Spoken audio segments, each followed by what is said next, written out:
प्रश्न समयमा यहाँलाई हार्दिक स्वागत छ। म प्रकाश गिरी। प्रश्न समयको आजको अङ्कमा हामी कुराकानी गर्नेछौँ। आजको हाम्रो चर्चाको मूल विषय रहनेछ हाम्रो गीत सङ्गीतको सन्दर्भलाई लिएर। गीत सङ्गीत पनि यो तीज नजिक आइसकेको छ, तीजसँग जोडेर आउँछ। गीत पनि तीजका गीतहरू पनि जोडेर आउँछन्, तीजसँग विरहका भाकाहरू पनि जोडेर आउँछन्, माइती र चेलीका सन्दर्भका कुराहरू पनि आउने गर्दछन्। तर केही समय यताका हाम्रा गीत, हाम्रा सङ्गीत, हाम्रा भिडियोहरू हेर्ने हो भनेदेखि त्यो गीतबाट त्यो यो तीजको प्रसङ्गभन्दा अलिकति बाहिर गएर पनि भिडियोहरू बनेका, गीतहरू गाइएका ती प्रसङ्गहरू पनि प्रशस्तै देख्न सकिन्छ। यसमा आइरहेको यो डेभिएसन जुन छ त्यसको मूल कारण के हुनसक्छ त्यो बारेमा पनि आज हामी चर्चा गर्नेछौँ। र तीजमा गीत किन गाइन्छ त्यसबारेमा पनि हामी चर्चा गर्नेछौँ। र यो तीज र गीतसँग जोडिएको साइनोलाई आज जोड्ने हामी कोसिस गर्नेछौँ। आज हामीसँग कुराकानीको लागि स्टुडियोमा हुनुहुन्छ प्रसिद्ध लोक गायक राजु परियार। तपाईँलाई स्वागत छ। धन्यवाद सर। नमस्ते। तपाईँ त अब यो अघिल्ला वर्षहरूको तुलनामा चाहिँ यस वर्ष अलिकति फुर्सदिलो हुनुहुन्छ कि जस्तो लाग्यो मलाई। सायद यो त्यस्तै भन्नु पऱ्यो, कोरोनाले गर्दा यसले असर चाहिँ के गर्यो भन्नुहोस् त? असर अब त्यही हो, पहिला चाहिँ अब गएको वर्षहरूमा यतिखेर बिजी समय हो। सबै कलाकारहरू अब प्रोग्राममै व्यस्त, स्टुडियोमा व्यस्त हुन्थ्यो समय थियो। अहिले त स्टुडियोमा पनि अब त्यति छैन, बाहिरको कुरै नगरौँ, विदेशको कुरै नगरौँ, जे होस् अहिले चाहिँ घर बसेर हजुरको प्रोग्राम हेरेर दिन बिताइन्छ भन्नुपर्छ। अब एकदमै चर्चामा रहेको मान्छे तपाईँ, दिनमै चाहिँ 8-10वटा गीत गाइरहेको मान्छे, अहिले यसो घरमा बस्दाखेरि एउटा अवसर चाहिँ यो कोरोनाले दियो नि होइन। जस्तो चाहिँ मैले कस्तो गीत गाएको रहेछु, यो तीजमा गाउनुपर्ने गीत कस्तो रहेछ, अथवा त्योभन्दा फरक सन्दर्भमा पनि गाउनुपर्ने गीतहरू के रहेछ, यसो फुर्सदको समयमा तपाईँले आफूले चाहिँ आफूलाई यसो सम्झाउँदाखेरि गाएका गीतहरू, त्यसका भाकाहरू के गरिछु जस्तो लाग्छ तपाईँलाई? त्यो घर बस्ने समयमा चाहिँ अब सिर्जना त गरिन्छ नै, आफ्नो सिर्जना अब आउने सिर्जनाहरूलाई गरिन्छ।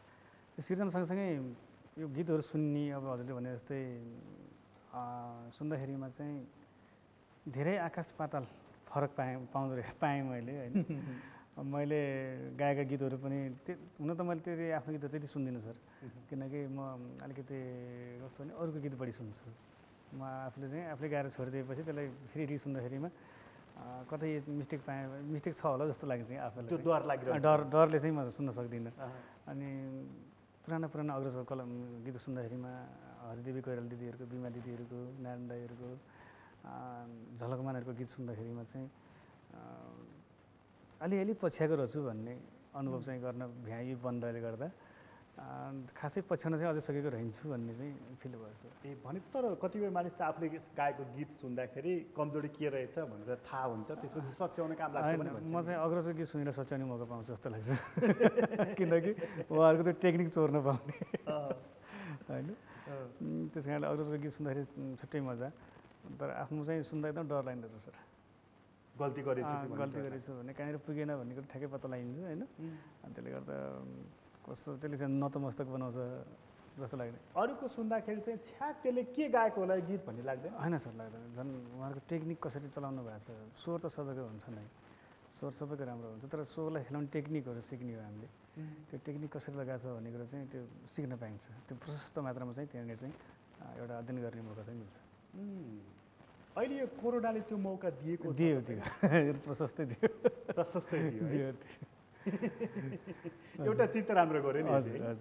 कयौँ चिज नराम्रो गर्दै पनि एउटा चिज चाहिँ राम्रो गर्यो। तपाईँले गाएका कयौँ गीतहरू नि, जस्तो चाहिँ यो छुवाछुतका कुराहरूदेखि लिएर कतिपय चाहिँ यस्ता गीतहरू जुन छन्, त्यो गीत सुन्दा त मान्छेको आङ सिरिङ्ग हुने खालको छ नि। यो सामाजिक विभेदको सन्दर्भमा त्यो विभेद हटाउनको लागि तपाईँले गाएको गीतले कति मद्दत गरेको छ जस्तो लाग्छ? अब यो हाम्रो समाज, मैले बुझेको समाज चाहिँ यो हामी आफैले बनाएको समाज हो र यो सबै कुराहरू समाजभित्रका रीतिरिवाजहरू, संस्कारहरू पनि हामीले बनाएको जस्तो लाग्छ मलाई।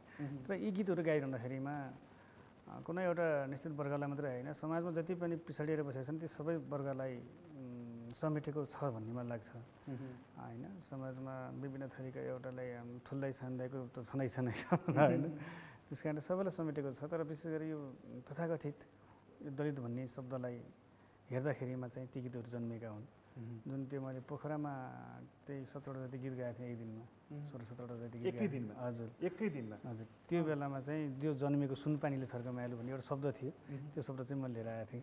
त्यही शब्द यसो कोर्ने बेलामा चाहिँ सुनपानी भन्ने बित्तिकै मलाई त्यही समुदायको याद आयो, इभन मेरो आफ्नै समुदायको याद आयो। अनि त्यहाँबाट चाहिँ त्यो सुनपानी कोर्ने बेला चाहिँ पछि ठ्याक्क बजारमा पनि ल्यायो। त्यो बेलामा द्वन्द्वकालको अवस्था थियो देशमा। ठ्याक्कै त्यो समाजलाई चाहिँ एक किसिमको चाहिँ मेसेज पनि दियो भन्ने चाहिँ दुई शब्द दुई वाक्य यसमा शब्द हाम्रो राष्ट्रिय लोक तथा दौरिक प्रतिष्ठान नेपालको केन्द्रीय अध्यक्ष वर्तमान अध्यक्ष रमेश विजी सरले लेख्नु भएको हो, लय मेरो आफ्नै थियो र विष्णुमाजीले गाउनु भएको छ। एक शब्द सुनाउन चाहन्छु। हुन त त्यो समाज छैन भनौँ, कसरी भनौँ, अलिअलि कतै छन्, त्यसलाई चाहिँ एउटा मेसेज। अन्धो समाज अन्धो छरित, अन्धो छरित, किन त्यसै तर्किन्छौ मसित, जति सक्छौ तर्क मायालु, मैले छुँदा छोइन्छ भने त सुनपानीले छर्क मायालु। सुनपानीले छर्किएपछि हाम्रो समाजमा सुनपानी छर्केपछि चोखो हुन्छ। हजुर हजुर, चोखो। त्यहाँ चाँदीको पनि पानी काम लागेन, काम लागेन है, सुनै चाहियो। त सुन पनि 1 लाख माथिको त झनै चोखो हुने झनै चोखो है भन्दाखेरि बडा त्यो मर्ममा प्रहार गर्नुभयो। यो गीत गाइसकेपछि चाहिँ तपाईँ जुन समाजमा गीत गाउन जानुभयो अथवा आफ्नो ढङ्गले हिँड्नुभयो जानुभयो, त्यो जाँदाखेरि चाहिँ तपाईँलाई चाहिँ मानिसहरूले कुन रूपमा हेरेको लिएको पाउनुभयो? होइन, मलाई म जुन समाजमा जान्छु सकभर त्यहाँको चाहिँ लोकालिटी बुझेर जाने गर्छु, त्यहाँको समाज बुझेर जाने गर्छु। अडियन्स हेर्नु? अडियन्स हेर्छु। अडियन्समा अब त्यहाँ विशेष त मैले समुदायलाई पनि ख्याल राख्छु, त्यहाँको ल्याङ्ग्वेजहरूलाई, स्थानीय भाषाभाषीलाई विशेष ध्यान दिन्छु। त्यहाँ मगर समाजमा गएको छ भने मैले कौरा गाउनै पर्ने हुन्छ होइन, ब्राह्मण समाजमा गएको छ भने एउटा भजन गाउनै पर्ने हुन्छ, त्यस्तै नै जाने गर्छु। तर मलाई हेर्ने दृष्टिकोण उहाँहरूको हजुरले जसरी उहाँहरूले हेर्नुहुन्छ मलाई पनि त्यही नजरले हेर्नुहुन्छ। कति उहाँहरूको मनमा के छ थाहा छैन, तर आँखाले क्लियर बनाउँछ कि उहाँहरूको नजरले चाहिँ मलाई त्यो अडियन्सले चाहिँ तपाईँसँग एउटा एक्सपेक्ट गरेको हुन्छ नि, तपाईँ यस्तो गीत गाइदिए हुन्थ्यो, अथवा कहिलेकाहीँ चाहिँ यस्तो पनि अपेक्षा गरे हुन्छ यस्तो शब्द चाहिँ नबोलिदियो हुन्थ्यो भनेर। होइन, मैले चाहिँ यो प्रायः माया प्रीतिकै गीत हुन्छ, तर माया प्रीतिकै गीतभित्र पनि एउटा मेसेज दिने खालको गाइदिए हुन्थ्यो भन्ने उहाँहरूको चाहिँ आग्रह चाहिँ रहन्छ नै। त्यो मेसेज के हुन्छ भने प्रायः गरेर चाहिँ हाम्रो यो वैदेशिक रोजगारमा जाने दाजुभाइहरूको पीडा होइन, अब सामाजिक विचलनका कुराहरू, धर्मका कुराहरू, यिनीहरूलाई चाहिँ जोडेर अलिकति जनतालाई प्रष्टाइदिएदेखि अझ राम्रो हुन्थ्यो भन्ने उहाँहरूको अपेक्षा चाहिँ रहन्छ। मैले एउटा चाहिँ यो राजनीतिक आन्दोलनको क्रममा एउटा गीत यो लालुपाते नुगौभित्र, यो गीतमा चाहिँ जब चाहिँ अहिले नेकपाको अध्यक्ष हुनुहुन्छ पुष्पकमल प्रचण्डजी, उहाँ नाच्नुभयो र अरू नेताहरू पनि नाचे, बडा त्यसमा चाहिँ सबै मानिसहरूले पार्टिसिपेट गरेको, नाचेको र त्यो गीतको कयौँ समयसम्म चर्चा चलेको। त्यो चर्चा चलेपछि तपाईँको मनमा चाहिँ के आयो? मेरो गीतले त नेताहरूलाई नचाउन थाल्यो भन्ने मात्र होइन, अरू केही मनमा अरू केही कुरा? नेताहरूलाई त नचाकै थियो होइन। प्राय हिरोनीहरू चाहिँ नेपाली लोकगीतमा प्राय नाच्न चाहिँ त्यति सहज रूपमा आउनुहुन्थेन। झन् रेखा थापा नाचिदिएपछि त त्यो गीतले चाहिँ एउटा हिरोनीहरूले पनि नाच्यो भन्ने एउटा पर्यो होइन। अनि त्यस पछाडि नेपाली फिल्म जगतमा पनि लोकगीतको डिमान्ड अहिले चाहिँ जति पनि गीतहरू सुनिन्छ फिल्मी गीतहरू लोकलयकै बढी पाइन्छ होइन। त्यो खुसी एकदम खुसीदायक परिस्थिति हो। त्यस कारणले यसलाई चाहिँ त्यसले चाहिँ तपाईँको त पोलिटिकल सेक्टरमा पनि हाने। यसलाई चाहिँ सबभन्दा पहिला त आदरणीय अध्यक्ष प्रचण्ड र नायिका रेखा थापालाई मुरी धन्यवाद भन्नु सिवाय अरू केही छैन, किनकि उहाँहरूले गर्दा एक किसिमको चाहिँ छाप बस्यो। लालुपाती नुहाउनै पर्ने थियो, नुहायो, भइहाल्यो। त्यसपछि नुहाउनु पर्ने थियो, नुहाइहाल्यो। त्यसबाट तपाईँलाई चाहिँ के बेनिफिट भयो? त्यसबाट चाहिँ बेनिफिट भन्दा नि समग्र लोकगीतलाई चाहिँ त्यस पछाडि सबै आम श्रोताहरूको मनमा चाहिँ नेताहरू पनि नाच्यो भने त परिहाल्यो नै। मलाई बेनिफिट भन्दा नि सिङ्गो लोकदोरीले चाहिँ बेनिफिट भयो भन्ने हुन्छ। तर आन्दोलनको मौसम थियो, बडा टफ पोजिसन थियो अनि त्यहाँ चाहिँ नि पक्ष विपक्षमा थियो। त्यो गीतको माहौलले चाहिँ के बनाइदियो भन्दाखेरि एकछिन चाहिँ आन्दोलनमा प्रतिकूलतामा नि अनुकूलता भन्छ होइन, त्यही त नि, दुःखमा पनि आनन्द आउँदो रहेछ। एउटा कुरा के प्रश्न भयो भने गीतमा कुनै बाधा हुँदैन, कुनै बात लागु हुँदैन, त्यहाँ गीतले कुनै पार्टीले छुँदैन। समग्र गीत जसले पनि मन पराए सकियो भन्ने खाले हुन्छ। त्यस कारणले सबैको गीत हो भन्ने एउटा मेसेज दियो। त्यसले चाहिँ तपाईँलाई पनि आनन्द दियो होइन? आनन्द दियो, किनभने कम्ती हो भने एउटा मेरो गीतले अलिकति एउटा उसलाई काम गर्यो भन्ने कुराको चाहिँ बडा महत्त्वपूर्ण चाहिँ एउटा सन्देश त्यसले दिन सक्यो। आदरणीय दर्शकवृन्द, हामीले कुराकानी गरिरहेका छौँ यति बेला चाहिँ नेपाली लोक सङ्गीतमा महत्त्वपूर्ण योगदान पुर्याउनु भएका राजु परियारसँग, र उहाँसँग अहिले हामीले जति कुरा गरेको बडा महत्त्वपूर्ण कुरा गर्नुभएको छ उहाँले। यो पछिल्लो फेजमा चाहिँ खास गरी यो लालुपाते नुयो भुइँतिर भन्ने कुरा यो 8-10 वर्ष पहिला जति चर्चाको विषय थियो अहिले पनि कम चर्चाको विषय रहेको छैन। र अलिकति कुराकानीको सिलसिलामा म जोड्न चाहन्छु र हामीसँग स्टुडियोमा अर्को अतिथि हुनुहुन्छ ज्योति मगर। तपाईँले नचिनेको पात्र हुँदै होइन, बडा परिचित व्यक्तित्व हुनुहुन्छ, तपाईँलाई स्वागत छ।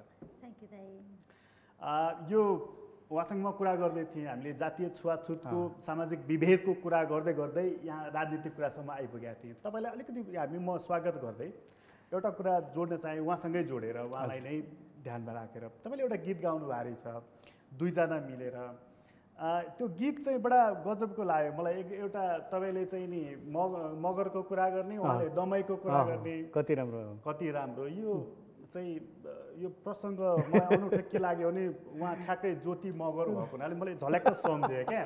यो के गरी तपाईँले के गीत गाउनु भएको, कसरी त्यो गीत के पुऱ्यो, त्यसले अलिकति जातीय रूपमा होच्याएको जस्तो अलिकति जस्तो सन्देश दिएन फिलिङ? म यसलाई सानो कुरो प्रश्न दिउँ। हाम्रो आलाप स्टुडियोमा मेरो प्रिय मित्र झलक सङ्गीतम सर हुनुहुन्छ। उहाँ र म एकदिन ठट्टा गर्दा गर्दै बसिरहेको थियौँ। अब गीत बनायो भने अब लाइभ दोहोरी चलिरहेको थियो होइन। अब के बनाउनु त थिएको नयाँ भाका बनाउने क्रममा त भन्ने कुरामा चाहिँ कुन चाहिँ मान्छेले एकजनाले चाहिँ कति राम्रो भएर आएको राजु दाइ भनेर भन्थ्यो होइन। मेरो मनमा झ्यास के भयो भने कति राम्रो दमाईको छोरो भन्ने फुरिहाल्यो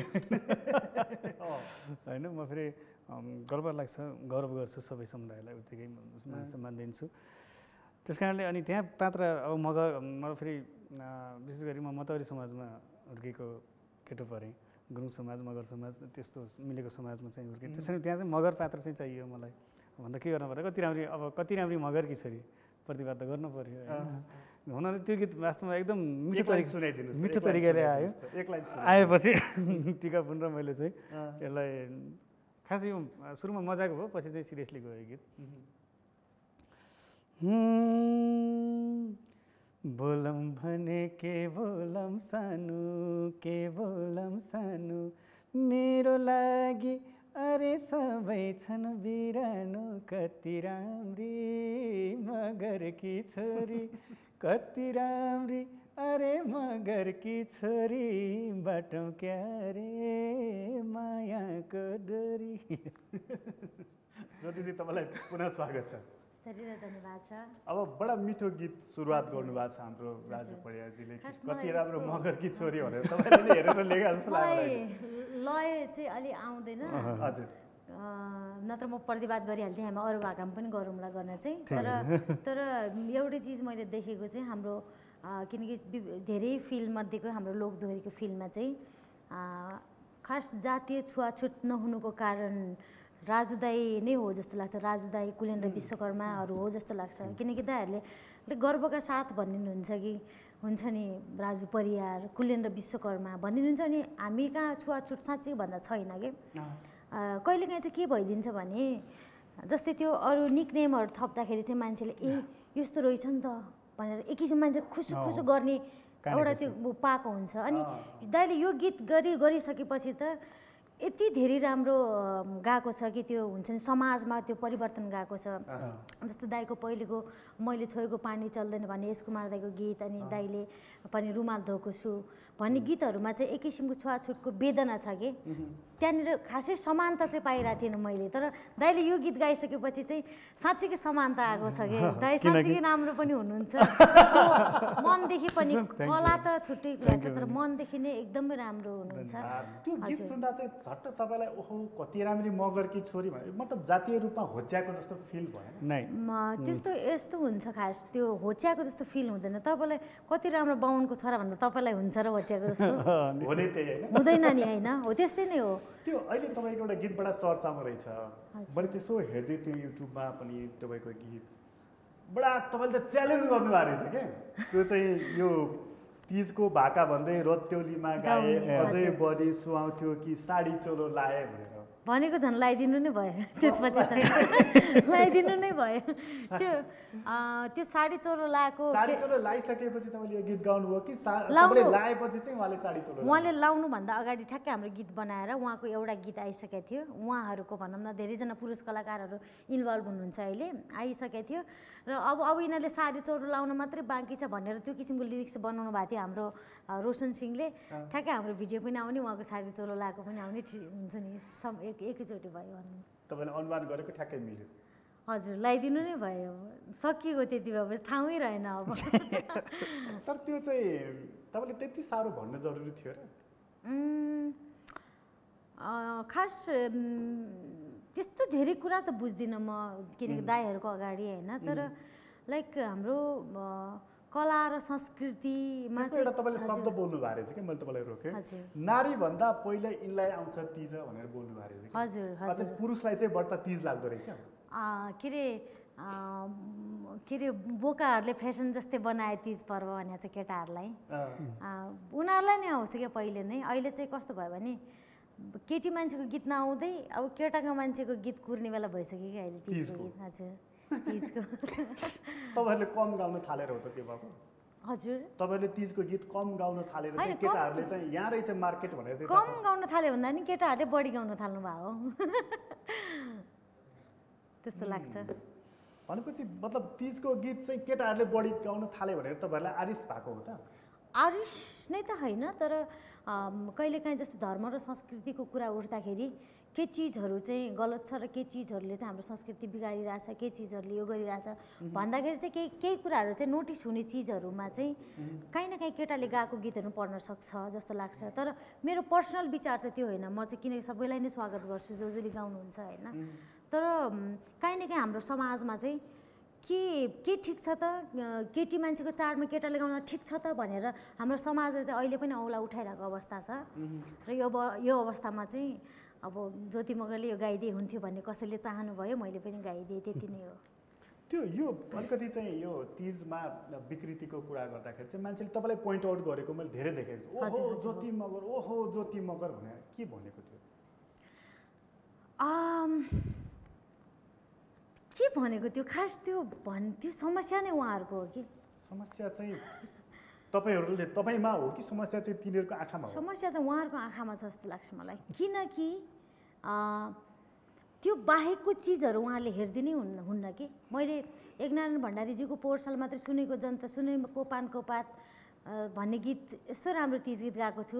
एउटा गाउँको केटी मान्छे र उसको त्यो गरिब परिवारमा ऊ कसरी हुर्किन्छ, कसरी स्कुल जान्छ, कसरी खान्छ, कसरी पढाइ घर जान्छ भन्ने जस्ता कुराहरू समेटेको गीतहरू छ। त्यो गीतहरू उहाँहरूले हेरिदिनै हुन्न, सुनिदिनै हुन्न कि। र उहाँलाई त्यो गीत पनि हेरेको थिएँ, तपाईँको एउटा गीत रहेछ यो गैराबारी नासपातीको बोट भन्ने, हजुर हजुर छ मलाई एकदमै। त्यो गीतमा चाहिँ तपाईँ पुरा साडी चोलो लगाएको एउटा परम्परागत हाम्रो नेपाली नारीको जुन त्यो लिवाज हुन्छ, त्यो पोसाक त्यसमा हुनुहुँदो रहेछ।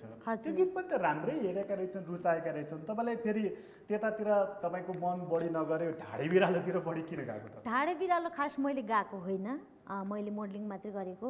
तिजको गीतहरूमा चाहिँ मलाई अफर आएको कामहरू चाहिँ मैले अवसरको रूपमा चाहिँ मैले काम गर्ने गर्छु। तर एउटा नेपाली नारी भएको हिसाबले चाहिँ मैले तिजको गीतलाई तिजको कल्चरमै ढाल्नुपर्छ भन्ने हिसाबले मैले प्रत्येक वर्ष एउटा गीत चाहिँ गैरबारी जस्तो गीत होइन, दुम्सी काँडे जुङ्गाको लाग्छ मलाई डर जस्तो गीत, सारी किनियो चोली किनियो जस्तो गीत, आमाले किनिदिएको झुम्का नहराए जस्तो गीत, अनि सुनेको पानको पात जस्तो गीतहरू गरेको छु मैले चाहिँ पर्सनली। तर अब मलाई अफर नै त्यस्तै आउँछ, अनि म पनि अब यो हुन्छ नि घोडा घाँसे दोस्ती गरेका त खाएका क्या भने जस्तो हुन्छ नि, आएको अवसर म पनि छोड्दिनँ। उहाँहरूसँग मैले अब यो गर्दिनँ यो गर्छु भने मैले सिलेक्ट गर्न छोडेँ भने मेरो घरमा चुलो नबल्ने अवस्था पनि आउन सक्छ होइन।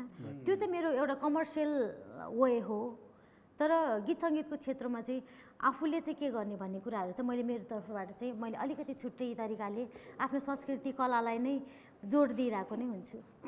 तर त्यो जोड दिइरहँदाखेरि तपाईँलाई चाहिँ यो विकृति ल्याउने वाहकको रूपमा मान्छेले हेरिराखेको छ नि, त्यो त मजा भएन नि त। त्यो त एकदमै मजा भएन। तर अहिले सबैजनाले त्यही चिजहरू रुचाउनु भएको छ। अहिले तपाईँले अहिलेको सबभन्दा हिट गीत यो वर्षको लरीलाई बरीलाई भने प्रीति आलेको गीत हेर्नुहोस्। उहाँले पनि यो गैरबारीमा उहाँ पनि हुनुहुन्छ र म पनि छु, दुवैजना हामीले यो वेबाट पनि गरिरहेको। तर अल्टिमेटली हाम्रो दर्शक श्रोताहरूलाई चाहिँ त्यो अर्को चिजहरू मन परिरहेछ कि। अर्को चिज भनेको चाहिँ अलिकति ग्ल्यामरसबाट थोरै भल्गर हुँदै गयो, अलिकति ग्ल्यामरस, अलिकति बिन्दास होइन। त्यो चिजहरू चाहिँ उहाँहरूलाई मन परिरहेछ खासमा चाहिँ। तपाईँहरूले त्यो चिजको टेस्ट चाहिँ दर्शकलाई पारिदिनु भयो। हामी त अब भेराइटिजहरू दिने नै हो। हामी त एउटा त्यो कलाको पसल खोलेर राखेका छौँ। हेर्नुहोस्, हामी मोमो पनि बेच्छौँ, चाउमिन पनि बेच्छौँ होइन, नेपाली शुद्ध नेपाली खाना पनि बेच्छौँ। तर नेपाली खाना धेरै खाइदिनुहुन्छ कि मोमो पिज्जाहरू बढ्दा अर्डर उहाँ गर्नुहुन्छ भन्ने चाहिँ उहाँहरूको हातमा हुन्छ। स्टेजमा जानुहुन्छ, गीतहरू गाउनुहुन्छ, मोडलिङ गर्नुहुन्छ, मोमो पिज्जा खानुहुन्छ कि दाल भात तरकारी खानुहुन्छ कि सुक्खा रोटी खानुहुन्छ हाम्रो दर्शकहरूले? हजुर हजुर, यो चाहिँ उहाँहरूको तपाईँको अनुभवमा चाहिँ कुन चाहिँ बढी रुचाउनुहुन्छ? म त एकदम दाल भात तरकारी, म शुद्ध नेपाली गीत र नेपाली संस्कृति नै मैले त्यसलाई नै बढ्ता सिँगार पटार गरेर दिने कोसिस गरिरहेको हुन्छु मेरो तर्फबाट। तर डिमान्ड आउँदाखेरि अब त्यो चिजहरू पनि एभाइलेबल गरिदिनुपर्छ भन्ने मात्रै हो। अलि अगाडिको गीत तपाईँको चाहिँ मैले यसो हेरेको थिएँ, त्यो खिच्देऊ एउटा फोटो भन्ने। हजुर हजुर, तपाईँलाई त पुरै याद होला। हजुर, त्यो गीत अनि त्यो गीतमा त के भनेको छ भने मैले पनि के अरे मेरो पनि आँखा जान्छन् राम्रा राम्रा चिजमा, ए साउजी लामा लामा कपडा बिग्दैनन्, अचेल देखाउ छोटो छोटो भन्ने होइन। अब त्यो भनेको मतलब त्यो गीतको तपाईँको भाका त्यो शब्दले नै के भन्दो रहेछ, त्यो लामा राम्रा त्यो होइन, छोटा छोटा कपडा देखाउ र त्यसमा तपाईँ मोल्डिङ गर्नुभएको छ। हजुर हजुर, भनेको तपाईँको मूल तपाईँको भित्र चाहना पनि त्यही नै छ। यो गीत चाहिँ पशुपति शर्माज्यूले लेख्नु भएको हो। मलाई हेरेरै लेख्नु भएको हुन चाहिँ मलाई हेरेर उहाँले भाका र शब्द पशुपति शर्माजीले लेख्नु भएको र मेलको पार्ट पनि उहाँले गाउनु भएको हो। यो गीत चाहिँ ज्योति मगर भन्दा पनि अब अहिले यस्तो हुन्छ नि, अहिले केटी मान्छेहरू अहिले अलिकति त्यो लजाउनुपर्छ भन्ने साडीबाट अलिकति बाहिर निस्किरहेको अवस्थामा चाहिँ त्यो मान्छेले पक्कै पनि त्यो परिवर्तन भएको चिजलाई नै त्यो बढ्ता डिमान्ड गर्छ। जस्तै कि अहिले साडी चोलो किन्न अलि कमै मान्छे जान्छन् कि पसलमा। अहिले तपाईँको कुर्ता सुरुवालहरू पनि कमैले लाउन थाले कि। अहिले चाहिँ खालि स्कर्टहरू अलिकति राम्रो के देख्छ होइन, फलानु हिरोइनले के लायो, अहिले कस्तो फेसन चलिरहेको छ, छोटो चलिरहेको छ कि हाफ कट्टु चलिरहेको छ कि, यस्तो चिजहरू त्यो आउन थालेपछि त्यो पसलमा पनि त्यो चिजहरू हुने गर्दाखेरि उहाँले त्यसैलाई लेख्नु भएको होला। मान्छेले खोज्न पनि त्यस्तै थाल्यो, मान्छेले लाउन पनि त्यस्तै थाल्यो। हजुर हजुर, मान्छेले हेर्न पनि त्यस्तै। हजुर, तर यो ज्योति मगर भन्दा पनि अहिलेको केटीहरूको ट्रेन्डको कुरा राजु परियारकोमा आए बडा तपाईँको प्रशंसा गरिदिनुहुन्थ्यो हाम्रो ज्योतिजीले कि बडा असल मान्छे तपाईँ भनेर। अब त्यो तपाईँले चाहिँ जस्तो यो विभिन्न खालको गीतहरू गाउनुभएको छ, उहाँले एउटा बडा मिठो कुरा गर्नुभएको छ, सामाजिक विभेदको अन्त्यको लागि चाहिँ तपाईँको गीतले महत्त्वपूर्ण भूमिका खेलेको छ, खास गरी जातीय छुवाछुतको सन्दर्भमा पनि भनेर। अहिले चाहिँ अब जस्तो तपाईँले अन्य गीतहरू गाएको पनि देखेँ मैले। यो गीत हेर्दाखेरि अहिले चाहिँ अब हामी बडा अहिले सङ्कुचित भएर बडा खुम्चिएर होइन, घरमै बस्नुपर्ने होइन, कहीँ जानु नहुने, कसैलाई भेट्न नहुने, यो जुन समस्या छ नि अहिलेको स्थितिमा हेर्दाखेरि चाहिँ अहिले गायो भने चाहिँ कस्तो गीत गाउँछ होला जस्तो लाग्छ तपाईँलाई? अब दोहोरी गाउनको कुरा गर्नु त भर्खर बहिनी हुनुहुन्छ, कस्तो गाउने त यहीँबाट थाहा हुन्थ्यो होइन। यतिखेरको चाहिँ म अब घर बसेर वास्तवमा श्रीमती अथवा भनौँ घरको परिवारले मबाट अपेक्षा के गरेको रहेछ, मैले टाइम दिन सकेको रहेछु कि रहन्छु, त्यो कुरा चाहिँ सायद गीतबाटै जान्छ होला अब होइन। मेरो बच्चाहरूले म नहुँदा कति न्यास्रोपन गरेको रहेछ होइन, मेरो श्रीमतीले म नहुँदा बच्चालाई कसरी म्यानेज गरेको रहेछ, घर कसरी चलाएको रहेछ भनेको त बल्ल यहाँ यो अवधिले बतायो मलाई, त्यो बतायो। बच्चाहरूको माया के रहेछ, घरमा परिवारलाई दिनुपर्ने समय के रहेछ, त्यसको महत्त्व त त्यस पछाडि यो समय बुझ्यो। तर यसबाट गीत चाहिँ कस्तो हुनु अब आउने भनेको चाहिँ मलाई माफ गर, मैले चिन्न सकेको रहेनछु होइन, बाहिर समय दिनु अथवा फेरि समय नदिए पनि भएन होइन, नहिँडी पनि भएन, तर म चाहिँदोभन्दा बढी समय बाहिर बिताएछु भनेर एक्सक्युज माग्नु पर्ने चाहिँ गीत बन्न पाएँ। त्यसले चाहिँ एउटा सबै परिवारलाई सचेत जिम्मेवार परिवार समाजलाई जति समय दिनु पर्ने थियो त्यति चाहिँ नदिएको रहेछु भन्ने त्यो एउटा त्यो खाले गीत त्यो गीत चाहिँ चल्छ होला त्यस्तो गीत? चल्छ पनि होइन, यो पक्कै पनि चल्छ, किनभने अफिसियली मान्छेहरूलाई पनि पर्ने हुन्छ, यो जति पनि बिजी व्यस्त लाइफ बिताइराख्नु भएको छ उहाँहरू सबैलाई यो कुरालाई छोकै हुन्छ पक्कै पनि होइन। अब त्यस कारणले पनि नसुन्यो भने सबैलाई छैन यसले। ज्योतिजीको विचारमा चाहिँ अहिले चाहिँ कस्तो गीत यति बेला अघि एउटा ट्रेन्डको त तपाईँले कुरा गरि नै हाल्नुभयो, यति बेला चाहिँ जस्तो अब यो कोरोनाको सङ्क्रमण आदि इत्यादि यो जुन दर भए होइन, गत सालहरू हुन्थ्यो भने यति बेला तपाईँहरू भयङ्कर बिजी हुनुहुन्थ्यो नि त होइन, तिजको आदि इत्यादिको स्टेजमा जाने रेकर्डिङ गर्ने यो टाइममा बढी व्यस्त हुनुहुन्थ्यो, अहिले त यत्तिकै बस्नु परेको छ। यो विषयलाई यसो सम्झिँदाखेरि यति बेला चाहिँ मानिसलाई चाहिएको, हाम्रो समाजलाई चाहिएको गीत कस्तो हो जस्तो लाग्छ? यति बेला चाहिँ अलिकति मनलाई बलियो बनाउने खालको हुन्छ नि, अतिकै मोटिभेसनल गीतहरूको खाँचो जस्तो लाग्छ। अनि खास राजु दाईको कुरा गर्ने भने चाहिँ त्यो अहिले दाईले गर्नु खोजेको गीत चाहिँ आफ्नै कहानी हो जस्तो लाग्छ मलाई काहीँ न काहीँ होइन। र दाईले चाहिँ मलाई लाग्दैन दाईको गीतहरू चल्नुपर्छ जस्तो लाग्दैन। राजु परियार भन्ने आफैमा लोकदोहोरीको एउटा खम्बा हो होइन, त्यो दाईले गीत गाउनुपर्छ जस्तो पनि लाग्दैन। जति हजारौँ गीतहरू गाइसक्नु भएको छ त्यति गीत नेपालको कुनै पनि गायकले सायदै गाएको छैन त्यो हजारौँ क्वान्टिटीको हिसाबले गर्दाखेरि। त्यसले गर्दा राजु परियारलाई चाहिँ अहिले नेपाली दर्शक श्रोताहरूले चाहिँ अपडेटको रूपमा चाहिँ चाहिरहेको, दाई हराउनु हुँदैन, अपडेट चाहिँ भइरहनुपर्छ भन्ने हो। र अहिले चल्ने यस्तो छ खास दाई, चल्ने र नचल्ने भन्दा पनि हामीले कमर्सियल मार्केटमा काम गर्ने कि मनदेखि काम गर्ने भन्ने दुईवटा कुरा हुन्छ।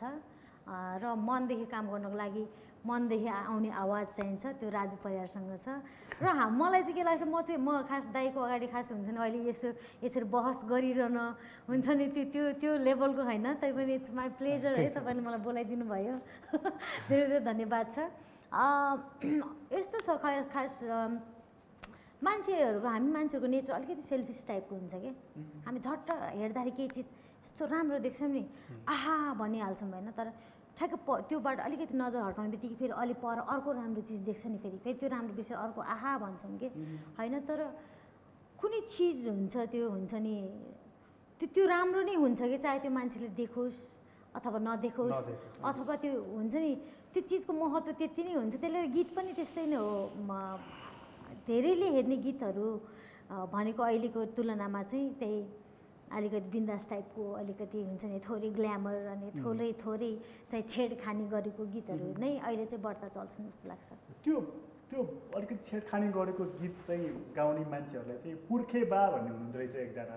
हजुर हजुर, उहाँले चाहिँ बडा व्यङ्ग्य गरेर चाहिँ यो तिजको गीतलाई पनि यो खत्तमै बनायो, नाङ्गै बुङ्गै हिँडेका छन् गतिलो भएन भनेर चाहिँ उहाँले बडा अर्को गीत निकाल्नु भएको रहेछ। तपाईँलाई लक्षित गरे हो कि जस्तो लाग्यो मलाई, त अरूलाई पनि होला, अलिकति केन्द्रमा तपाईँलाई राख्यो कि जस्तो लाग्यो। इफ मलाई गर्नु भयो भने पनि म स्वीकार्छु त्यो कुराहरू चाहिँ हुन्छ नि। म भने 100% म एकदम म खतरा मान्छे हो, म राम्रो हो, मैले गरेको काम राम्रो भनेर म पनि भन्दिनँ। खासमा कतिपय अवस्थामा सिचुएसन यस्तो हुन्छ नि, बाध्यात्मक अवस्थाहरू पनि हुन्छन् होइन। मैले अघि भने नि तपाईँलाई अब त्यो चिजहरू नगरौँ त यही फिल्डमा टिक्नु छ, सर्भाइभ पनि गर्नु पऱ्यो, गर्नुपर्छ। गरौँ त अब त्यो चिजहरू हुन्छ नि रिस्क लिएरै गर्ने हो कि। त्यसरी म त्यो कुराहरू चाहिँ लिन्छु, सहर्ष लिन्छु। यदि मलाई भए पनि म स्वीकार्छु। अब बिस्तारै अबका दिनहरूमा चाहिँ तपाईँ जसरी चाहिँ त्यो अङ्ग प्रदर्शन गर्ने, नाच्ने, खेल्ने अब चाहिँ कम गर्नुहुन्छ त्यसपछि? त्यो पनि होइन, यस्तो हुन्छ केटी मान्छे सुन्दर नै हुन्छ, त्यो हजुरलाई पनि थाहा छ होइन। जसरी मैले स्कर्ट लाउँदा सुहाउँछ, राजु दाईलाई सुहाउँदैन। दाईको खुट्टामा रौँ होला, कालो होला, के होला होइन।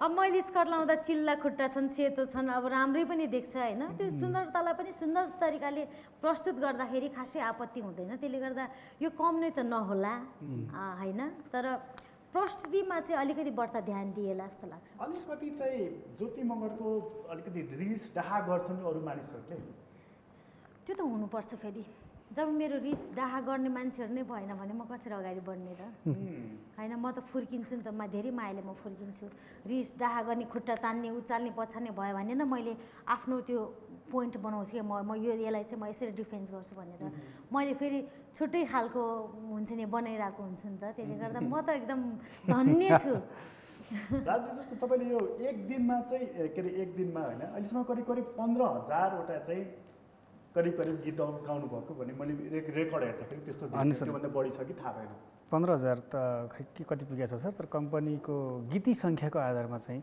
कम्पनीहरूले अहिलेसम्मको चाहिँ त्यो कलेक्सन हुँदैछ त्यो जम्मा गर्दैछन् त्यति पुग्यो होला भन्ने चाहिँ कम्पनी र स्टुडियोको त्यो लिस्ट अनुसार चाहिँ गीत अनुसार चाहिँ त्यसरी गएको छ एक दिनमा त्यही 15-16 सङ्ख्याको रेकर्ड भएको हुनाले पनि त्यति पुग्यो कि भने चाहिँ एक दिनमा 15-16 गएको छ याद हुन्छ त कस्तो भाका नै भर्खर छिर्यो 5 मिनटमा भाका सिकै गाइयो नि त्यो नन अजिबको खुबी छ तपाईलाई त्यो मतलब मान्छेले धेरै सम्झाइदिनु पर्दैन मलाई त्यो गीतको के अरे बोल र त्यसको टाइटल र जुन मेलोडी आएको हुन्छ त्यसलाई पनि दाइले हालिदिनु भने अझ मिठो भएर आउँछ अलिकति चेन्ज गर्नु छ भने त्यहाँबाट चाहिँ गाउँदा गाउँदै चेन्ज पनि गरिन्छ त्यो खासै गाह्रो छैन तपाईँलाई आफैलाई चाहिँ आफूले गाएको मध्ये सबभन्दा राम्रो लागेको गीत चाहिँ कुन हो यो भन्दाखेरिमा मेरो चाहिँ आफ्नै सङ्कलनहरू अलि के अरे मेरो आफ्नै सङ्कलन त के भनौँ र होइन सिर्जनाहरू चाहिँ अलिक कमै छन् मेरो त्यही 10-12वटा चाहिँ मेरो आफ्नो एकलहरू आछन् होइन एल्बमको रूपमा चाहिँ तर अरूको सबै हेर्दाखेरिमा चाहिँ एउटा राम्रो भन्दा अरूलाई अन्याय पर्ला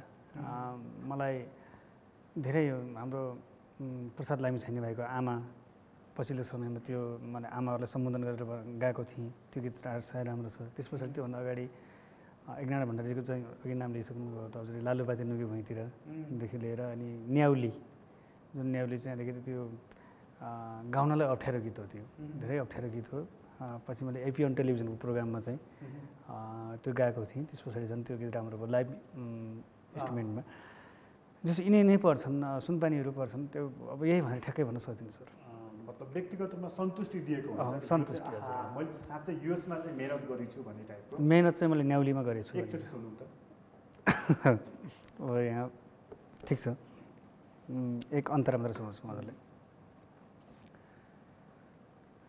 दुःख पर्दा तिम्रै काखमा रुने गर्थे सानो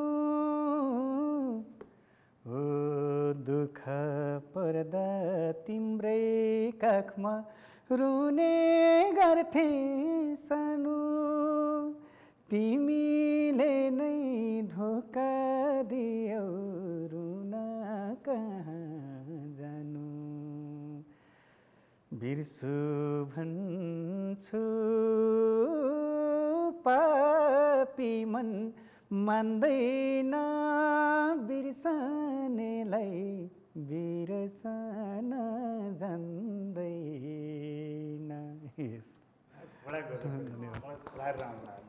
यो चाहिँ हाम्रो एकनाथ सरको उहाँको खुबी धेरै छ यो लोकमा मात्र नभइकन यो अलिकति शास्त्रीय फ्लेभर अनि फ्युजन गर्नुभएको यसमा धेरै राम्रो म एकदम उहाँलाई धेरै सम्झिरहेको हुन्छु विशेष गरी हामीहरूको पुस्तामा सर्जकहरूमध्येमा राम्रो सर्जकमा गइनुहुन्छ एकनाथ भण्डारी त्यस कारणले उहाँको सिर्जना नै गाउनु धेरै आनन्द लाग्छ पनि ज्योतिजी कुन गीत गुनगुनाउनुहुन्छ अलिक सुनौँ न तपाईँको आवाजमा तीजको बेला आइरहेछ आमाले किन्देको झुम्कन हरायो ए माया मकै बारीमा तिमी आउँछौ भनेर सजिएर आएको ए माया रातो सारीमा तिमी आउँछौ भनेर सजिएर आएको ए माया रातो सारीमा थ्याङ्क यू गजब गाउनु होला गजब गाउनु अब यो जुन यस्तो खालको गीत गाउने मान्छे तपाईँ होइन अब चाहिँ बिस्तारै ट्रेन्ड पनि चेन्ज हुँदैछ नि त अघि तपाईँले भन्नु मान्छेको चाहनाहरू परिवर्तन हुँदैछ मान्छेको आवश्यकताहरू पनि परिवर्तन हुँदैछ समय समाज पनि परिवर्तन हुँदैछ नि जस्तो तपाईँ अब भनौँ न तपाईँ जस्तो पश्चिम नेपालको चाहिँ मा जन्मिएको रोल्पा होइन त हजुर रोल्पा जन्मिएको मान्छे तपाईँ अलि सानसानै हुँदाखेरि तीज कसरी मनाइन्थ्यो भन्नुहोस् त? आमाले चाहिँ बुवाको व्रत बस्नुहुन्थ्यो अनि त्यो दिन मात्रै नै होला सायद हुन्छ नि आमाले छुट्टी पाउने र हुन्छ नि अब त्यो घरमा अलिकति सुख पाउने भनेर चाहिँ त्यो दिन नै होला। मैले चाहिँ बच्चा हुने बेला म त्यही मात्र देखेको खास। ल तीजको दिन छ, आज चाहिँ आमा काम गर्न जानुहुन्न अनि हामीलाई पनि नुहाइदिनुहुन्छ, आफूले पनि नुहाउनुहुन्छ, नयाँ साडी लाउनुहुन्छ, हामीले पनि नयाँ साडी लान्छौँ। त्यो दिन खिर खान पाइन्छ, दही खान पाइन्छ, केरा खान पाइन्छ, यस्तो खालको थियो तीज बच्चा हुँदा। हजुर बच्चा हुँदा बिस्तारै हुर्कदै आउनुभयो। अहिलेको तीज चाहिँ धेरै नै परिवर्तन भएको छ। अहिले जस्तै लाइभ गीतहरू गाउन छोडिया छ होइन। पहिला चाहिँ अब हार्मोनियम मादल बाँसुरीहरू राखेर त्यसैमा गीत गाएर मनाइन्थ्यो, त्यही खुट्टामा चाहिँ चाप लाएर नाचिन्थ्यो छमछम होइन। अहिले चाहिँ अलिकति आर्टिफिसियल हुँदै गइरहेको जस्तो फिल। त्यति बेला तपाईँ बच्चा हुँदाखेरिको चाहिँ रोल्पातिर गाउने तीजको गीत कस्तो हुन्थ्यो? याद छ दुई बोल? धेरै गीतहरू याद छ होइन, छन चाहिँ तर एकछिनै हाम्रो बारीमा काकरीको राई छै, बाखरी फुकेर खाला बरिलाई, के अरे राजा उठी परदेशै जाँदा रानीलाई अर्कैले लाला बरिलाई। यस्तो हुन्छ नि, मिठो मिठो एकदम रमाइलो राजा उठी हो परदेश जाँदा रानीलाई अर्कैले लाला बरिलाई, धेरै चिन्ता। तपाईँ सानो हुँदाखेरि लमजुङतिरको कस्तो अनुभव थियो त्यति बेलाको तीजको? अब त्यति बेलाको तीज भन्नुपर्दा अब त्यो राजा रानी चाहिँ त्यति चल्दैन होइन। तर त्यति बेलाको तीज मैले देखेको तीज चाहिँ जम्मा 3 दिनको तीज देखेको छु होइन। जस्तै हाम्रो भोलि यहाँ दर खाँदैछौँ, एक दिन तीज मान्ने व्रत बस्ने, पछि पञ्चमी, त्यति 3 दिन देखेको मैले तीज चाहिँ। अहिले चाहिँ कतिले भने अब 3 महिना 2.5 महिना तीज भयो। अहिले 3 महिना होला, 3 महिना आउने हिसाबले चाहिँ 3 महिना तीज हो। तर 3 दिनको तीजले अर्थ धेरै गहिरो राखेको थियो र राख्छ पनि। अब चेलीबेटीहरू यहाँ छन्, अब कसरी भनौँ होइन, त्यो बेलामा म आफैले पनि मादल बजाउँथेँ भने है, म चाहिँ मादल विशेष बजाउँछु त अहिले पनि। मादल बजाएर आमाहरूको बिचमा बहिनीहरूको बिचमा बसिन्थ्यो अनि मैले मादल बजाएपछि उहाँहरूले यस्तो गाउनु हुन्थ्यो कि हजुरआमाहरू फुपूहरू, चौतारीमा बसौँ भने बरको पाता फरर, चौतारीमा बसौँ भने बरको पाता फरर, माइती देश हेरौँ भने आँसु भरर, माइती देश हेरौँ भने आँसु भरर। एउटा चेलीको त्यो बेदना होइन। चौतारामा कहाँ जाने त, कोही आएन, अब चौतारामा बसेर अब त्यो पात खस्छ, त्यो पातले बिहान उठी पँधेरी जाँदा हजारी फुलले बाटो छेकेको होइन, कहाँको जन्म कहाँको मरण, चेलीको कर्ममा दुःख लेखेको। मिठो अघिको तपाईँको बडा मिठो लाग्यो बिहान उठी पँधेरी जाँदा हजारी फुलले बाटो छेकेको, मलाई हजारी फुलले बाटो छेकेको, कहाँको जन्म कहाँको मरण, त्यो पराई घर जान्छन् त मरेन, कहाँको जन्म कहाँको मरण, अर्कैको घरमा जान लेखेको, मलाई अर्कैको घरमा जान लेखेको, यस्तो गीतहरू। जस्तो तपाईँले जुन तपाईँ बच्चा बेला हुँदाखेरि हजुरआमाहरूले गाएको गीतको त्यो वेदनाको जुन भाका टपक्कै टिप्नु भएको थियो, त्यसपछि क्रमशः तपाईँ पनि युवा हुँदै आउनु 18-19 वर्षदेखि त तपाईँले गीतै गाउनु। अब मेरो आफ्नै गाउँमा चाहिँ के छ भने सर, तीज मैले जाने भन्ने गर्छु। मेरो गाउँ चाहिँ, मेरो गाउँको परिवेशहरू कस्तो छ भने हामी परिवारहरू त्यही 15-20 घर थियौँ त्यो बेलामा। एक घर विश्वकर्माको थियो होइन, अनि अरू 365 घर गुरुङको, अनि त्यो हुनाले तलतिर चाहिँ मगर गाउँ थियो। त्यो छपक्कै त्यो मगर गुरुङको कल्चरले चाहिँ हाम्रो ढपक्कै ढाकेको थियो कि अनि हाम्रो कल्चर पनि खोज्नुपर्ने अवस्था थियो, परिवार कल्चर पनि होइन। भने त्यति प्यारो समाजमा हुर्किएँ म। तर हाम्रोमा तिजको गीत त त्यति मात्रामा चाहिँ गाउँथेन। त्यो आमाहरूले चाहिँ एकछिनले त्यो खाल धान्ने मात्रै खाल धान्ने भन्थ्यो होइन, खाल धान्नको लागि गाउनुहुन्थ्यो। तर हाम्रोमा चाहिँ चुड्का गीत हुन्थ्यो तिजको भोलिपल्ट, फेरि तिजकै दिनमा होइन, तिजको भोलिपल्ट। तिजको दिनमा चाहिँ पारी दुराडाँडामा हुन्थ्यो, दुराडाँडा यता बाँगेडाँडातिर चाहिँ त्यो हुन्थ्यो नै, सुन्दर बजारतिर। तर मेरै गाउँमा चाहिँ तिजको भोलिपल्ट कौरा गीत हुन्थ्यो होइन, खाल खाल खाल खाल हुने सबै गुरुङ मगरहरूको। अनि कौरा गीतमा चाहिँ नाच्ने गर्थे। तर त्यस पछाडि क्रमशः अब म पनि यता प्रतियोगितामा भाग लिँदै हिँड्दै अब काठमाडौँसम्मको यात्रा तय भइसकेपछि त्यति धेरै जान पाएको छैन। अहिले चाहिँ मैले सुन्नमा आएको अनुसार चाहिँ ती लयहरू, ती वेदनाहरू, ती चेलीबेटीका ती आँसु खसेका ती दृश्यहरू अहिले ती चौतारीमा देख्न पाइँदैन, ती खरबारीमा देख्न पाइन्न, ती दो बाटोमा देख्न पाइन्न भन्ने सुन्नमा आउँछ। त्यो क्रमशः कता कता त्यो एक हिसाबले त्यो चौतारीको पातले चाहिँ छोपेर राखिदिएको जस्तो छ त्यहाँको होइन। अब कसले गाउने अब मतलब त्यो आवाजलाई, त्यो शब्दलाई, त्यो लयलाई त हामीले संरक्षण गर्नुपर्ने नि। त्यो संरक्षण यस्तो छ सर, अब संरक्षण गर्ने विभिन्न यो व्यक्तिहरू भन्दा नि अब निकायहरू पनि छन् होइन।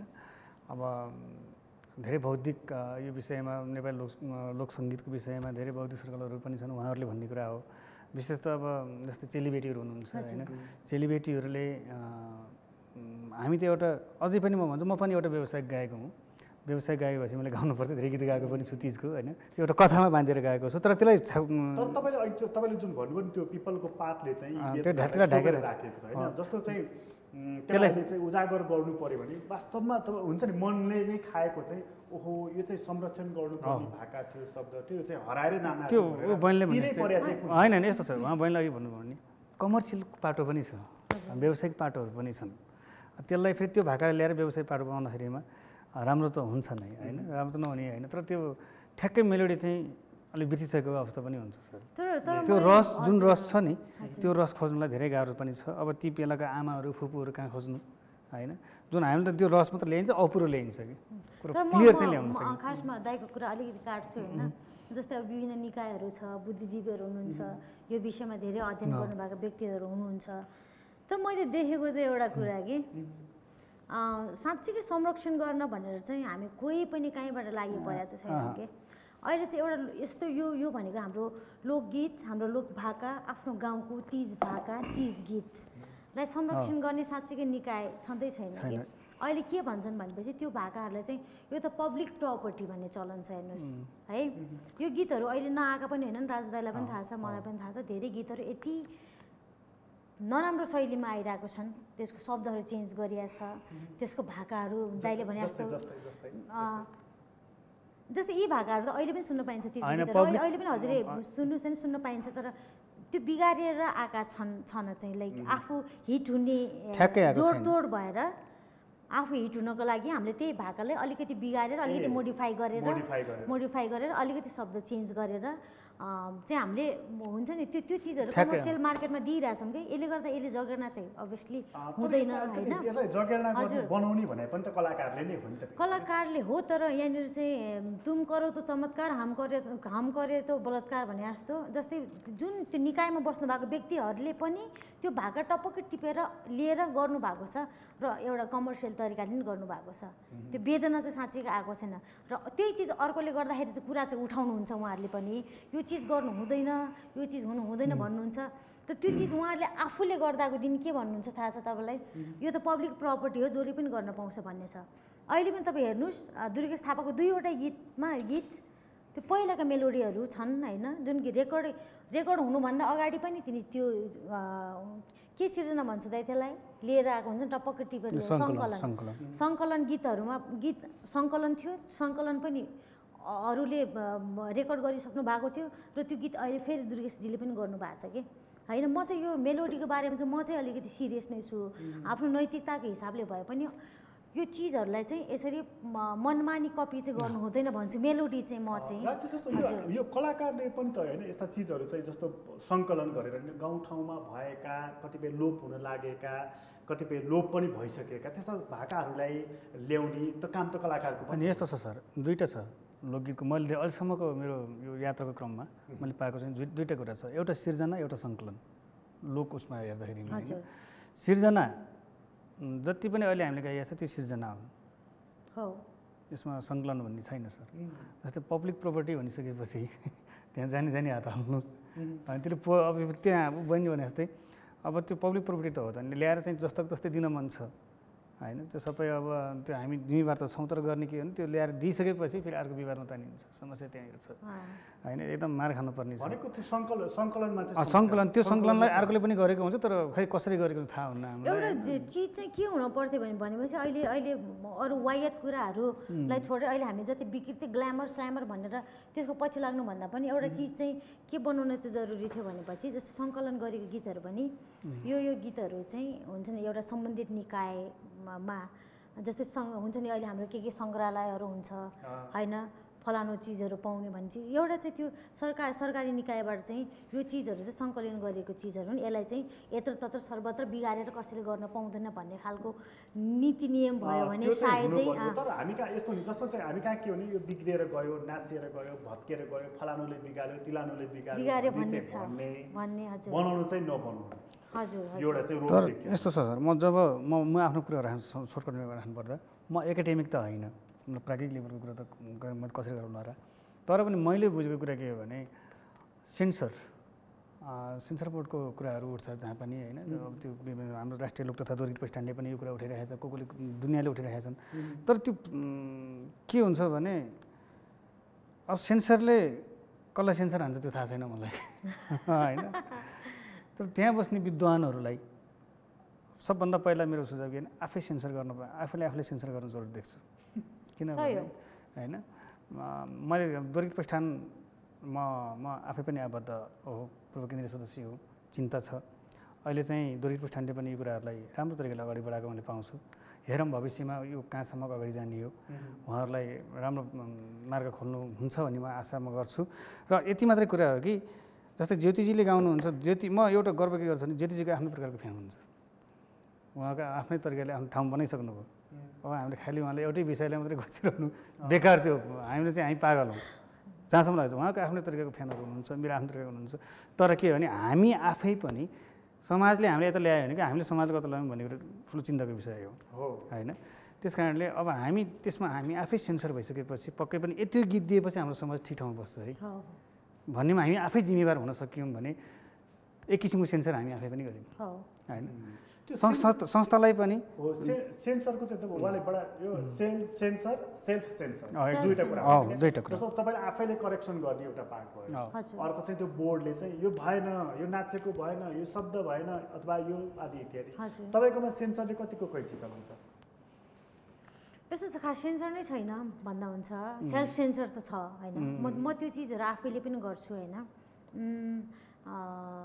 त्यो कतिपय अवस्थामा कति गीतहरू हुन्छ नि आफूलाई गर्न मन लागेको मेलोडीहरू हुन्छ त्यो चिजहरू चाहिँ मैले अर्कोसँग मिल्यो भने जस्तो भयो भने म गर्दिनँ नै त्यो चिजहरू किनकि त्यो मलाई थाहा हुन्छ कि मैले त्यो गर्न खोजेको कुरा त्यो गरेँ भने सुपर डुपर पनि हुन्छ पैसा पनि कमाउँछु सबै हुन्छ भने मलाई थाहा हुन्छ तर म त्यो चिजहरू किन गर्दिनँ किनकि यो जस्तै यो गीत अलरेडी कसैले गरिसकेको गीतहरू छ अर्को गीत चाहिँ मिलिसकेको छ होइन भन्ने तरिकाले चाहिँ म आफूले चाहिँ सेन्सर गर्छु मेलोडीमा चाहिँ होइन नत्र भने नर्मली त अब उइमुलाको सिन्की जिमल बाउकी छोरीहरू मेरो आफ्नै मेलोडी र आफ्नै लिरिक्स भएको कारणले गर्दाखेरि खासै काहीँ कतै मिलेको पनि देखिँदैन र त्यो गीतहरूमा त्यति धेरै विवादित गीतहरू पनि होइनन् होइन र त्यही नै हो अब कतिपय अवस्थामा चाहिँ गीतहरू गाउनको लागि अफर आउने गीतहरू चाहिँ अब त्यस्ता गीतहरू हुन्छन् त्यो गीतहरूमा हामीले आफूले सेन्सर गर्न थाल्यो भने फेरि त्यहाँनिर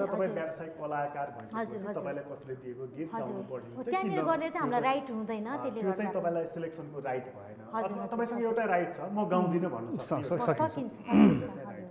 तर अघि उहाँले भन्नुहुन्थ्यो नि समाजलाई कता डोराउने भन्ने चाहिँ कलाकारसँग त्यो हातमा त हुन्छ नि त फेरि किन तपाईँलाई त धेरै मान्छेले हेरिरहेको हुन्छ नि तपाईँ कस्तो बोल्नुहुन्छ कस्तो कपडा लाउनुहुन्छ कस्तो खानुहुन्छ मतलब तपाईँलाई फलो गरिरहेका हुन्छ नि तपाईँलाई लाग्दैन कि समाजलाई हामीले गलत दिशातर्फ डोराइरहेका छौँ कहिलेकाहीँ भनेर कहिलेकाहीँ त्यो मेरो फ्रेङ्कनेसलाई मेरो फ्रिडमलाई समाजको मान्छेहरूले गलत तरिकाले बुझेको हुनसक्छ मेरो एउटा मात्र नेचर के हो भनेपछि एउटा केटी मान्छे जन्मिसकेपछि हामी कुण्ठित भएर बस्नु हुँदैन आफूले मन लागेको खाने मन लाएको लाउने, मन लाएको काम गर्न पाउने र मनले लाएको अनुसारको आफ्नो समाजको एउटा दायराभित्र बसेर एउटा नैतिकवान बनेर पनि म आफ्नो हक अधिकारको भरपुर प्रयोग चाहिँ गर्नुपर्छ भन्ने मात्रै हो मेरो चाहिँ। र यसको भनेर त मलाई एउटा कुरा याद आयो। जस्तो यो घटनाको बारेमा तपाईहरु दुवैजनालाई कति याद छ मलाई थाहा भएन। जस्तो अलि अगाडिको धादिङको एउटा सरकारी कर्मचारीको घटना हो, जो एउटा मोटरसाइकलमा चढ्दाखेरि ढाड देखिएको फोटोको सर्वत्र चर्चा भएको थियो। कतिपयले त्यसलाई नैतिकतासँग जोडेर हेरे, कतिपयले नारी अस्मितासँग जोडेर हेरे, कतिपयले त्यसको स्वतन्त्रतासँग जोडेर हेरे। यसमा तपाईँलाई मैले सोध्न चाहेको चाहिँ महिलाहरूले चाहिँ कस्तो कपडा लाउने, कस्तो बोल्ने भन्ने कुरा समाजले पहिले निर्धारण गरिदिएको छ अथवा तपाईँको स्वतन्त्र रूपमा तपाईँलाई छाडिदिएको छ? समाजमा भएको सबैभन्दा ठुलो गलत कुरा केटी मान्छेको लुगा मापन गरिन्छ, केटा मान्छेको लुगा मापन गरिँदैन। केटाले तपाईँले बाटोमा अहिले पनि हेर्नुहोस्, खोला नदी नालामा हेर्नुहोस्, बाटोमा केटा मान्छेले कट्टु लाएर नुहाइरहेको हुन्छ होइन, हामीले हेर्नै सक्दैन त्यो सिन के होइन। विदेशमा हेर्नुहोस्, केटा मान्छेले त्यसरी त्यो हुने, केटी मान्छेलाई अनकम्फर्ट हुने गरेर उसले नुहाउने, पिसाब फेरिदिने, उसको अगाडि काम गर्दैन कि। हाम्रो समाजले नै एउटा यो भनेको चाहिँ यो भनेको चाहिँ यो पहिलेदेखि चल्दै आएको विकृति नै हो कि यो, किनकि केटीको लुगाको मापन गरेर उसको क्यारेक्टरमा उसलाई उठाइन्छ होइन। यो चिजबाट चाहिँ बाहिर निस्किनु छ। त्यसको लागि हामीले केटी मान्छेलाई त्यो ब्याक ओपन भएको ड्रेस लाएर नैतिकवान महिला होइन भन्ने होइन कि, त्यो चिजलाई पनि हामीले सम्मान गर्न सक्ने खालको समाज बनाउनु छ हामीलाई चाहिँ। भनेपछि हाम्रो समाजले चाहिँ बढी नै बन्धनमा राखेको छ महिला। हजुर हजुर, एकदम एकदम फिल हुन्छ। मलाई फिल हुन्छ होइन, यो चाहिँ यो सत्य कुरा हो। अहिले पनि कतिसम्म राजु दाईको दिदीबहिनीहरू पनि हुनुहुन्छ होला होइन, तपाईँलाई पनि तपाईँको बुवा आमाले के भन्थ्यो होला भने बहिनीको राम्रोसँग रक्षा गरे होइन, दिदीको हेरचाह गरे, दिदीलाई सेभ गरे, केयर गरे भनिन्थ्यो कि। त्यो भन्नुको सट्टामा अर्काको दिदीबहिनीले गलत नजरले नहेर, अर्काको दिदीबहिनीले कुन तरिकाले लुगा लाउँछ लुगाको आधारमा जज नगर। अर्काको दिदीबहिनी मुस्कुराएर हाँस्यो भनेपछि त्यसले मलाई रेप गर्न आइज भनेर इन्भाइट गरेको होइन, त्यो उसको अधिकार हो। त्यो त्यसलाई गलत नजरले नहेर भनेर चाहिँ हामीले छोराहरूलाई बच्चादेखि नै सिकाउन जरुरी छ। हामीले के सिकाइन्छ, छोरी मान्छेलाई रक्षा गर अनि भित्र राख, अरूले नजर लगाइदिन्छ कि सारीले बेरेर राख भन्दाखेरि हामी अझै त्यहीँको त्यहीँ छौँ कि।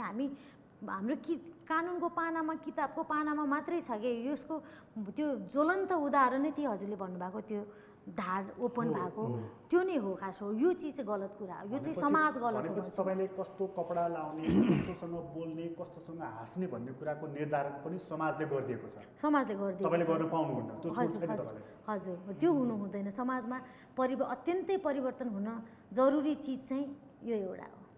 त्यसैको लागि विद्रोह गर्नुभयो तपाईँले? त्यसैको लागि विद्रोह मेरो चाहिँ अभ्यस्त हो। त्यो त काहीँ न काहीँ त्यो हो नै भनेर तपाईँले होइन? हजुर हजुर हजुर। तपाईँको परिवारले एक्सेप्ट गर्छ त्यो कुरा?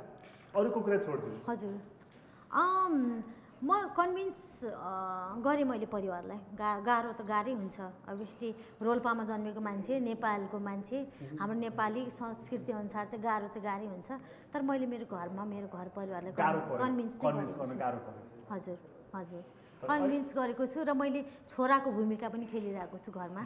त्यो कारणले पनि हुनसक्छ मलाई अहिले चाहिँ हुन्छ नि छोरी नै छोरा हो भन्नुहुन्छ मलाई चाहिँ। बडा महत्त्वपूर्ण कुरा एकदम। तपाईँलाई कस्तो लाग्यो? मलाई त बडा गजब लाग्यो एकदम। उहाँ धेरै बौद्धिक पनि हुनुहुन्छ। म पहिलेदेखि चिन्छु पनि, हामी धेरै पहिलेदेखि नै हामी सँगै छौँ, निकट रहेर। मलाई एउटा कुरा गरेको मलाई के मन पर्यो भने चाहिँ अब हामी चाहिँ केटी मान्छेहरू चाहिँ कस्तो कपडा, जस्तो उहाँले स्कर्ट लगाइरहेको थाहा छ अहिले भने ओहो भन्छौँ हामी होइन।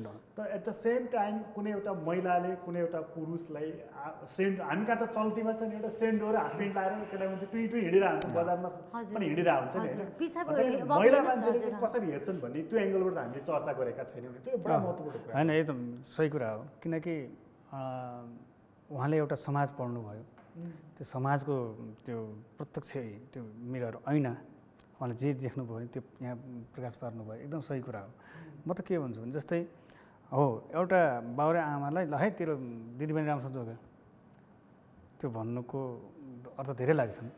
हो त्यो समाजबाट हामी उम्किन त सकेका छैनौँ। तर एउटा के छ भने हामीतिर हाम्रोमा चाहिँ विशेष गरी हाम्रो नेपालको उसमा चाहिँ कन्डिसनमा हेर्नुपर्दा हामीसँग संस्कार छ, सभ्यता छ होइन, घरको संस्कार होला, सामाजिक संस्कार होला, तुन्या होला, तर त्यो संस्कार कुनै संस्कार यस्तो छ बहिनीले भने जस्तै ती संस्कार अन्तर्गत पर्छ होइन। अब त्यो त संस्कारले हो नै, तर अब एउटा कुरो के जोड्न मन लाग्यो भने योबाट माथि उठ्नको लागि अलिकति त्यो हाम्रो यो मेमोरी नै चेन्ज गर्नको लागि चाहिँ गीत सङ्गीतको, विशेष गरी मेरो यो क्षेत्र भएको हुनाले त्यता जोड्न दिन चाहेँ। गीत सङ्गीतको ठुलो भूमिका रहन्छ। किन रहन्छ, कहाँनिर रहन्छ भने संस्कारसँग, धर्मसित, जात जातीयतासित यो प्रत्यक्ष जोडेर आउने भनेको लोकगीत हो। त्यो लोकगीतले पक्कै पनि यसको चाहिँ उजागर गर्नेछ।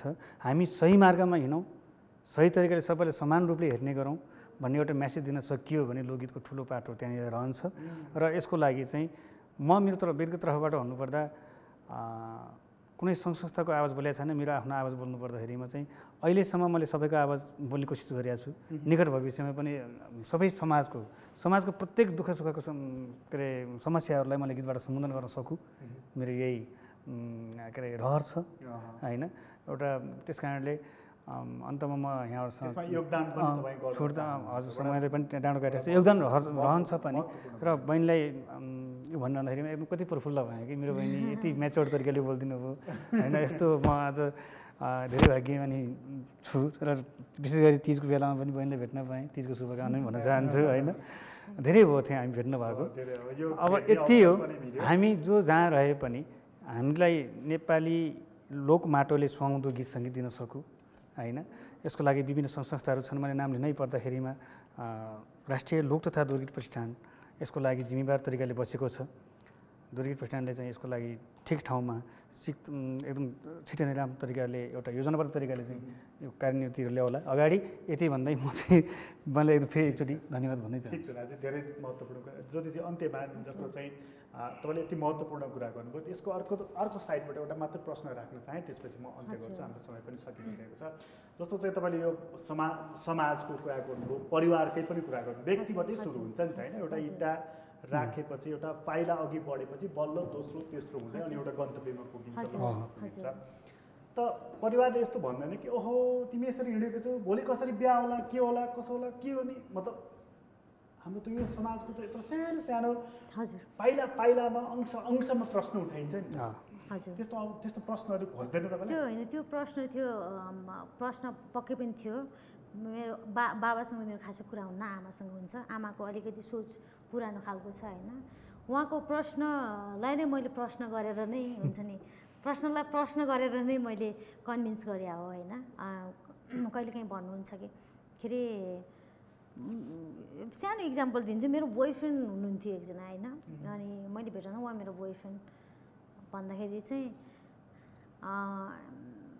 के अरे बिहा गरिहाल्नुपर्छ भन्ने कुरा गर्नुभयो होइन। अनि मलाई भन्नुभयो बिहा गरिहाल्नुपर्छ, लाज हुन्छ यसरी रिलेसनसिपमा बस्नलाई भन्ने टाइपको कुरा गर्नुभएको थियो। अनि मैले भने म बिहा गर्नको लागि होइन, खास म अहिले चाहिँ उहाँ सही छ कि छैन भनेर मैले छानबिन मात्रै गरेर होइन। अनि किन त्यस्तो त हुन्न हाम्रो समाजमा। अनि मैले भने तपाईँले पनि बिहा गर्नुभयो होइन, बाबासँग बिहा त गर्नुभयो, तपाईँ नछानेर गर्नुभएको हो। त्यसपछि तपाईँले कहिले स्वतन्त्र भएर आफ्नो लाइफ जिउन पाउनुभयो?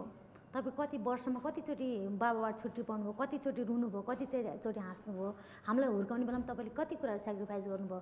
तपाईँ चाहनुहुन्छ तपाईँको छोरीले पनि त्यही गरोस् हुन्छ नि। म यस्तो खालको प्रश्नहरू गरिदिन्छु आमालाई। अनि यो चिजले गर्दाखेरि चाहिँ मलाई अहिले चाहिँ अलिअलि कन्भिन्स हुनुभएको छ, अलिअलि। र गीतमा पनि त्यही नै हो नि, यस्तो किन देवी घरती जस्तो किन नाइ, विष्णु माझी जस्तो किन नाइ भन्ने कुराहरू हुन्थ्यो हुन चाहिँ होइन। अनि मैले पनि भनिदिन्थेँ देवी घरती जस्तो कोमल ओली छ होइन, विष्णु माझी जस्तो कोमल ओली छ, र रेखा थापा जस्तो अर्को छ। सबैको आफ्नो आफ्नो पर्सनालिटी हुन्छ, सबैको यो आफ्नो आफ्नो कला हुन्छ भन्ने तरिकाले चाहिँ मैले कन्भिन्स गर्ने प्रयास गरेको छु। अब सोच हो यति चाँडै चाहिँ बदलिन्न होइन। अब यसको लागि समय लाग्छ र यसको लागि कम्तीमा पनि एउटा पहल गरिराख्नु भएको छ। यहाँ सबैजनालाई धेरै धेरै धन्यवाद र तिजको अग्रिम शुभकामना पनि दिनु। धन्यवाद सर, थ्याङ्क यू सर। आदरणीय दर्शकबिन, आज हामीले कुराकानी गरेका थियौँ, सन्दर्भ चाहिँ तिजको थियो, तिजमा चलेका अहिलेका गीतहरूको र त्यसमा आइरहेका डेभिएसनहरूको सन्दर्भमा पनि हामीले चर्चा गरेका थियौँ। दुईजना अतिथि राजु परिया र ज्योति मगर अहिलेका प्रतिनिधि पात्रहरू हुनुहुन्छ उहाँहरूसँग हामीले संवाद गरेका थियौँ। अहिलेको लागि प्रश्न समय यति नै। प्रश्न समयबाट म प्रकाश गिरीलाई बिदा दिनुहोस्। सगरमाथा टेलिभिजन हेर्दै गर्नुहोला। नमस्कार।